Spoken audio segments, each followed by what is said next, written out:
Hello everyone, welcome to Legal Cluster and welcome to the daily 10 MCQs challenge at 7 p.m.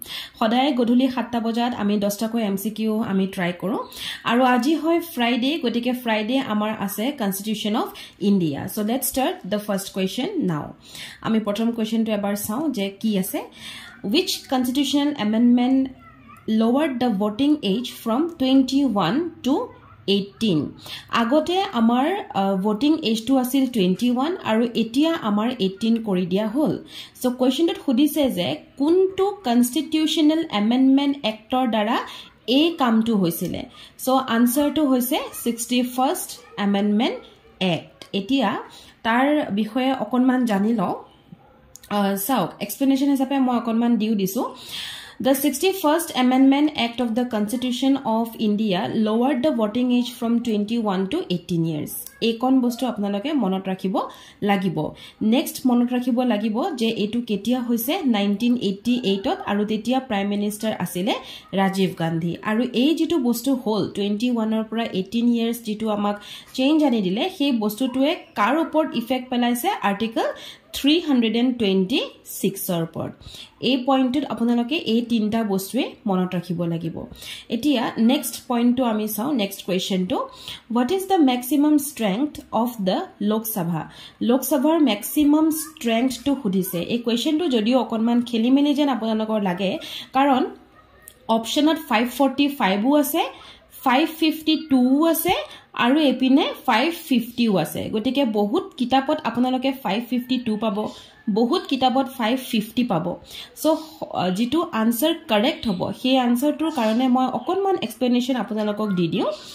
Yat moi likhisu je the maximum strength of Lok Sabha is 550 members. Moi directly apnalokok 550 buli likhisu aru tar karone moi okonman explanation disu je as per article 81 ot amar 550 mane 81 ot amar maximum strength er kotha koise. So bortoman amar maximum strength hoise 550 aru hetu kene koi broken down korise 530 members elected from territorial constituencies in the states aru 20 members represent the union territories. Gotike agote amar 552 asile etia 530 plus 20 equal to 550 member hekane moi yat 550 likhisu.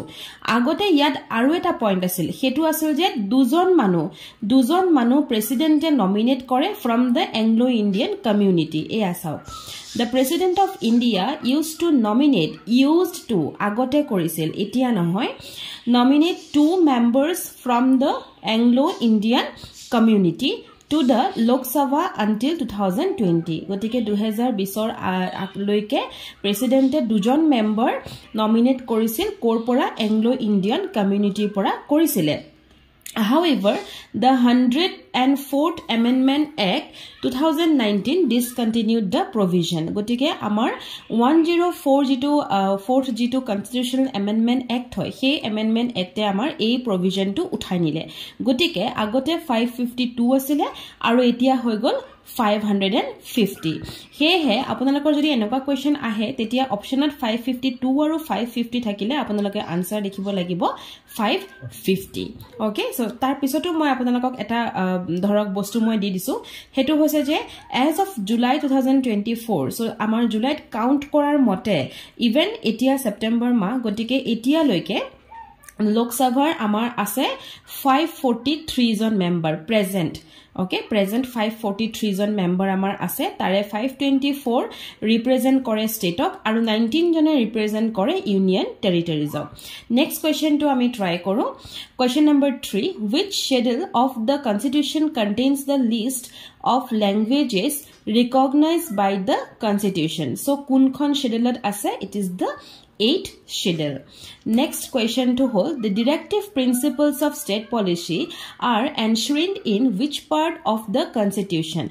Parts gutekhini monot rakhato amar khube joruri jodiu part 3 and 4 ami khub bhalkoi pohibo lagibo. Gotike part 3 amar ki ase Part 3 আছে fundamental rights আৰু part 4 আছে directive principles of state policy গতিকে answer to ইয়াত D হ'ব next question to try কৰো the president of India is elected by an electoral college consisting of আমি সকলোৱে জানো যে president of India আমি directly vote নিদো আমি general people directly vote নিদিও so that electoral college form হয় আৰু সেই electoral collegeত কোনখিনি মানুহ থাকে হেয়া ইয়াত সুধিছে members of parliament so eta bostu clear je president vote diar hei electoral college parliament or manuhu thakibo aru state legislative assembly manuhu thakibo aru union territories or manuhu thakibo gotike yat huda parliament or kotha koise etu to answer obviously wrong hobo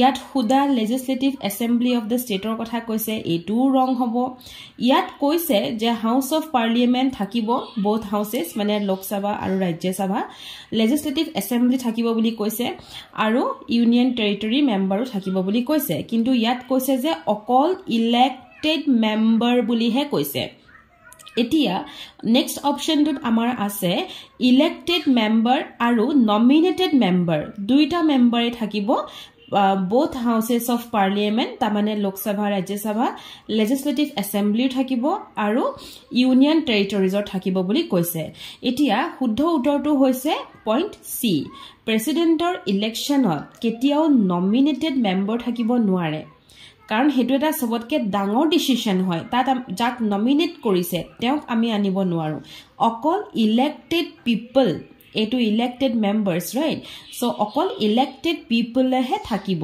হে electoral college খনত জুনে প্ৰেসিডেন্টক elect কৰিব next question two try কৰো The president gives his resignation to so president resign jodi kore teu resignation letter khon kar hatot dibo teu dibo vice president of India hatot next question to try koro who among the following holds the office during the pleasure of the president hudise je এই চাৰি গৰাকীৰ ভিতৰত কোন গৰাকী এনে আছে যাৰ কোনো ফিক্সড টাৰ্ম নাই তেও সেই যেটো পোষ্ট হয় সেই পোষ্টৰ কাৰণে তেও pleasure of the president loike teu thakibo pare so ami ero eta fixed post pau ami ero eta fixed term pau ero eta fixed term pau kido governor eta fixed term nai teu pleasure of the president or mote teu he office to hold koribo paribo gotike answer na hobo point number A next question to try koro who appoints the chairman of UPSC mane hoise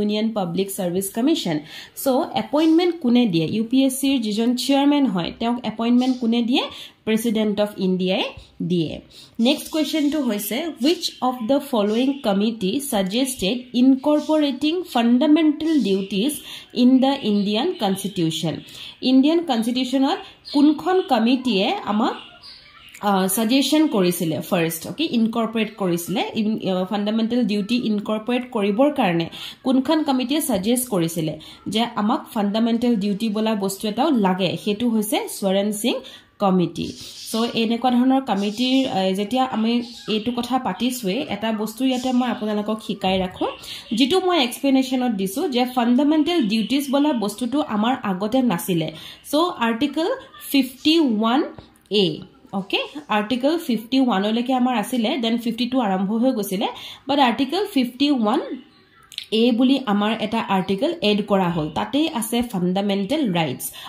fundamental duties so fundamental duties were incorporated in the constitution by an amendment obviously এটা amendment হৈ আহিছে তো হেতু হৈছে 42nd amendment গটিকে এই বস্তুটো ওপৰত আপোনালোকৰ অকল এই কমিটিৰ কথা খুধা উপৰিও আপোনালোকক কেতিয়াবা খুদিব fundamental duty কোনটো আৰ্টিকেলত আছে হেতু হৈছে article 51A next question to হল যে আপোনালোকৰ কোনটো amendment actor dara ei bostu to join hoise constitution hetu hoise 42nd amendment act okay kun sonot 1976 okay so etu upor ami ei tinta bostu monot rakhim article amendment aru kunkhon committee next question to sound which fundamental rights cannot be suspended even during an emergency. Lagile jenekwa type of emergency na hok, national hok ba president's rule hok ba financial hok, kuntu fundamental right ketiao suspend hobo nware. Hetu hoise article 21, that is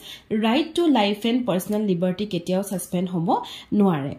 Aru eta article automatically suspend hoy, hetu hoise article 19. Article 19 ot amar jikhini dia hoise hekhini automatically suspend hoy, hone na hoy. এনেকৈ আমি অলপমান যদি questions সদায় সদায় 10টা কৈ চাই যাও তেতিয়া হলে এমাহত আমাৰ 300টা কোৱেশ্চন সোৱা হ'ব হেহে মই এটো আপোনালোকৰ লগত ইন্ট্ৰোডিউস কৰিছো আৰু সদায় গধূলি 7টা বজাত আপোনালোকক আকৌ লগ পাম কাইলে আকৌ লগ পাই আছো নতুন এটা আমাৰ যেটো আমাৰ আপোনালোকে আই থিংক আপোনালোকে গম পাইছে আমাৰ এখন ৰুটিন হয় যত আমি 10 এমসিকিউ কৰি আছো গতিকে কাইলে আছে উইকলি কাৰেন্ট এফেয়াৰ্স গুটে সপ্তাহটোৰ কাৰেন্ট এফেয়াৰ্স কেটামান লৈ মই কাইলে আপোনালোকক আকৌ লগ পাই আছো থ্যাংক ইউ for watching.